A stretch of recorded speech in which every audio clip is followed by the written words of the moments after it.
सलाम अला मल्ला नबी अबादा अम्मा बाद फ़अऊज़ु बिल्लाहि मिनश शैतानिर रजीम बिस्मिल्लाहिर रहमानिर रहीम इन्ना नहनु नज़्ज़लना ज़िक्र व इन्ना लहु लहाफ़िज़ून सदक़ल्लाहु मौलाना अज़ीम। मेरे वाजिबुल एहतराम सामईन गिरामी,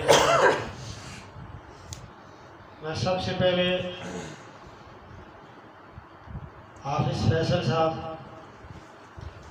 और इनके पीछे खड़े होकर कुरान मजीद की समाअत फरमाने वाले इनके मुक्तदियों को दिल की गहराइयों से मुबारकबाद पेश करता हूँ कि अल्लाह रब्बुल इज़्ज़त ने इन्हें अलिफ लाम मीम से लेके वन नास तक कुरान सुनाने की तौफीक नसीब फरमाई और आप हज़रात को सुनने की तौफीक नसीब फरमाई। एक बहुत बड़ी सादत वाली बात है। कुरान मजीद मेरे नबी के मौजज़ों में से एक अजीम तर मौजज़ा है।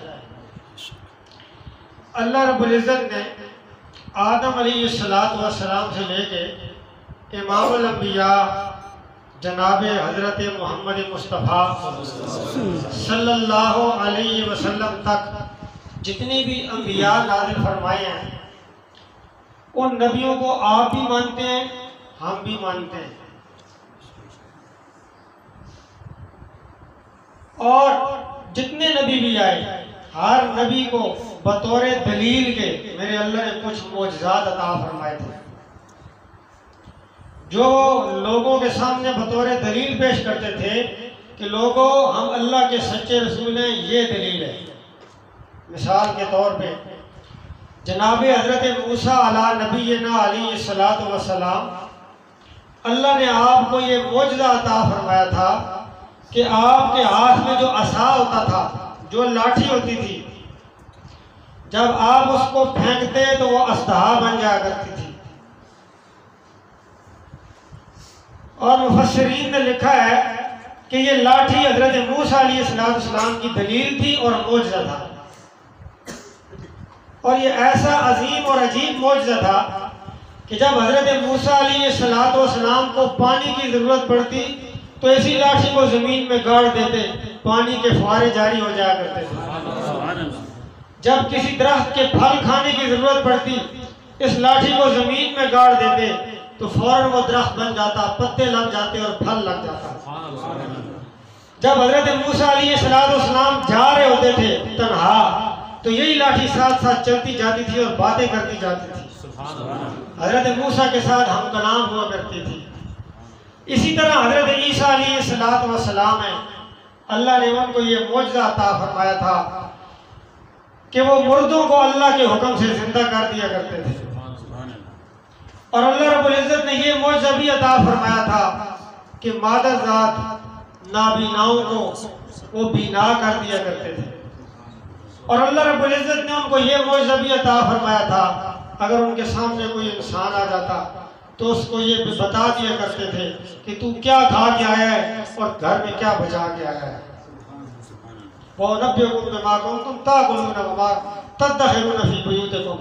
तो ये बताया करते थे। लेकिन मेरे नबी को जो अल्लाह ने मौजज़ा अता फरमाया वो अजीम मौजज़ा है, कुरान वाला मौजज़ा है। हर नबी का मौजज़ा उसकी ज़ात के साथ खास था। जब वो नबी दुनिया से चला गया, उसका मौजज़ा भी दुनिया से ख़त्म हो गया। आज अगर हज़रत मूसा अलैहिस्सलाम की लाठी मिल जाए, वो अस्तहा नहीं बन सकती, वो पानी जारी नहीं कर सकती। आज अगर हज़रत ईसा अला नबीना अलैहिस्सलाम का हाथ आ जाए तो वो अब दुनिया से क्योंकि जा चुकी हैं तो मौजज़ात का असर ख़त्म हो चुका है। लेकिन मेरे नबी का मौजज़ा आज भी बाकी है और क़यामत तक बाकी रहेगा। क्यों?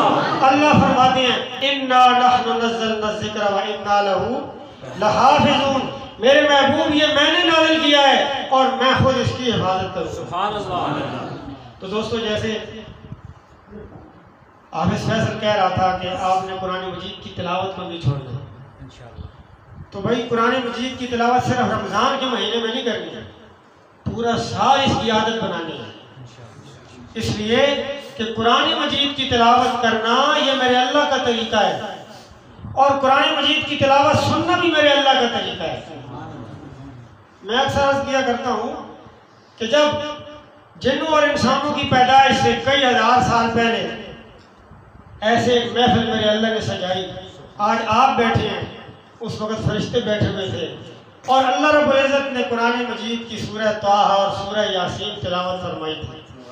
जब मेरे अल्लाह ने तिलावत फरमाई, आज आप सुभान अल्लाह कहते हैं, कुरान की तिलावत सुनते हैं, अल्हम्दुलिल्लाह और जज़ाकल्लाह कहते हैं। उस वक्त फरिश्तों ने भी कुछ नारे लगाए थे और वो फरिश्ते कह रहे थे, कितनी खुशनसीब हैं वो कान जो इस कुरान की तिलावत को सुना करेंगे, कितनी खुशकिस्मत होंगी वो ज़बानें जो इस कुरान की तिलावत किया करेंगी, और कितने खुशनसीब होंगे वो सीने जो इस कुरान को याद करके अपने सीनों में महफूज किया करेंगे। उस वक्त फरिश्तों ने कहा था, तू बाले उम्मतिन, तू बाले उम्मतिन, तू बाले उम्मतिन, और बड़ी खुशबख्त होगी वो उम्मत, बड़ी खुशनसीब होंगे वो लोग और बड़े अजीम तर होंगे वो लोग जिनको अल्लाह ये कुरान नसीब फरमाएंगे जिसकी तिलावत अल्लाह खुद फरमा रहे। सुभान अल्लाह। और इसी पे बस नहीं, कुरान का सुनना भी मेरे अल्लाह की सुन्नत है। हज़रत उबई के दरवाजे पे दस्तक हुई, बाहर निकले तो देखा सारी कायनात के सरदार, मदीना के ताजदार, अब्दुल्ला के लख्ते जिगर और अब्दुल मुतलब के दुर्रे यतीम जनाब मोहम्मद रसूलुल्लाह सल्लल्लाहु अलैहि वसल्लम तशरीफ फरमाए। फरमाया, आका आप, मैं गरीब के दरवाजे पर। फरमाया, हाँ ऐ उबई, मैं तेरे दरवाजे पे आया नहीं, भेजा गया हूँ। या रसूलल्लाह कैसे आना हुआ? फरमाया, मुझे अल्लाह ने भेजा है। अल्लाह फरमाते हैं, ऐ मेरे नबी जा उबई से कहे वो कुरान की तिलावत करे, जमीन पे आप कुरान को सुनेंगे, आसमानों पे मैं रब सुनूंगा।